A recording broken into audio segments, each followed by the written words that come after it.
Welcome to our channel. Today we how to connect Dropbox to Adobe Premiere Pro step by step clearly. Open Adobe Premiere Pro on your computer. Create a new project or open an existing one. In the top menu bar, go to the Window option. From the drop-down menu, select Extensions. Find and choose Adobe Stock. In the Adobe Stock panel, look for the Browse tab. Locate the Dropbox option within the available integrations. If you don't see Dropbox, ensure you have the latest version of Premiere Pro. Now, you'll need to access your Dropbox account. Open your web browser and go to the Dropbox website. Log into your Dropbox account using your credentials. Once logged in, find the files you wish to access for your Premiere Pro project.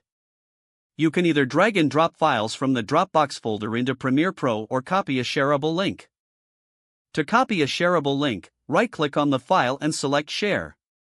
In the sharing options, click on Create Link and then Copy Link. Back in Premiere Pro, go to the Media Browser. In the Media Browser, click on Add Location. Paste your Dropbox link in the location field. Now, Premiere Pro will access the files from your Dropbox account.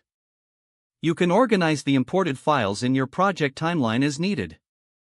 Finally, save your project to keep all changes and imported assets. Now you can efficiently use Dropbox files within Adobe Premiere Pro. If the page does not load, refresh the browser or try again in a private or incognito window. Make sure you are using the correct email address, then retype it carefully to avoid small typos.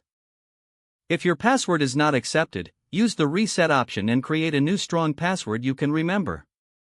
Check your spam folder for verification or security emails, then complete any requested confirmation steps. Enable two-factor authentication if available to improve account security and reduce unauthorized access risk. After signing in, review your profile details so your contact information and settings are accurate and current. If you see an error message, note it down and try again after restarting your device and internet connection.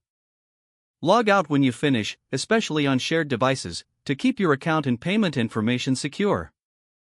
If the page does not load, refresh the browser or try again in a private or incognito window.